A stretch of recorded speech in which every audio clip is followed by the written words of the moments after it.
ഇന്ന് രാവിലെ ഏകദേശം ഒരു 4 മണി ആ സമയത്ത് പുറത്തൊരു പൊട്ടുന്ന സൗണ്ട് കേട്ടു ഇടിമിന്നലിൻ്റെ. അതേ സമയത്ത് തന്നെ വീടിനകത്തും കേട്ടു. പെട്ടെന്ന് ചാടി എണീറ്റ് വെളിച്ചമല്ല, മൊത്തത്തിൽ ഇരുട്ടായിരുന്നു. ടോർച്ച് എടുത്തടിച്ചപ്പോൾ വീടിനകത്ത് മൊത്തം ഒരു പുക നിറഞ്ഞു നിൽക്കുന്ന പോലെ തോന്നി.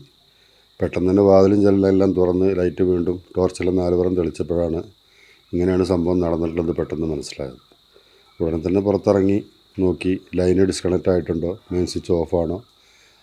പുറത്തിറങ്ങി നോക്കിയപ്പോഴാണ് അറിയാൻ കഴിഞ്ഞത് മീറ്റർ ബോർഡും മെയിൻ സ്വിച്ചെല്ലാം നശിച്ചിരിക്കണം. സർവീസ് ലൈന് പൊട്ടി താഴെ കിടക്കുന്നു. വീടിനകത്ത് ഒരുവിധം ഇലക്ട്രിക്കൽ എക്യുപ്മെൻറ്റുകളെല്ലാം നശിച്ചായിട്ടാണ് ഇപ്പോൾ കാണാൻ കഴിയുന്നത്. ഇനിയിപ്പോൾ ഫ്രിഡ്ജ്, വാഷിംഗ് മെഷീൻ അങ്ങനത്തെ സാധനങ്ങൾ സപ്ലൈ വന്നതിന് ശേഷം നോക്കിയാൽ മാത്രമേ അറിയാൻ കഴിയുള്ളൂ. 4-5 ഫാനോളവും പോയിട്ടുണ്ട്. പിന്നെ സ്വിച്ച് ബോർഡുകൾ മൊത്തം പുറത്ത് തെറിച്ചിരിക്കുകയാണ്. ഇതിൻ്റെ പ്രഷറിലാണോ എന്താണെന്നറിയില്ല. 2 സ്വിച്ച് ബോർഡ് മൊത്തത്തിൽ ബേൺ ഔട്ടായിട്ടുണ്ട്. ELCB, MCB എല്ലാം ബേൺ ഔട്ടായിട്ടുണ്ട്.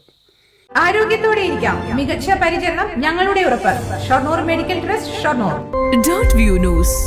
കാഴ്ചകളാണ് ലോകം, കണ്ടു തുടങ്ങുക.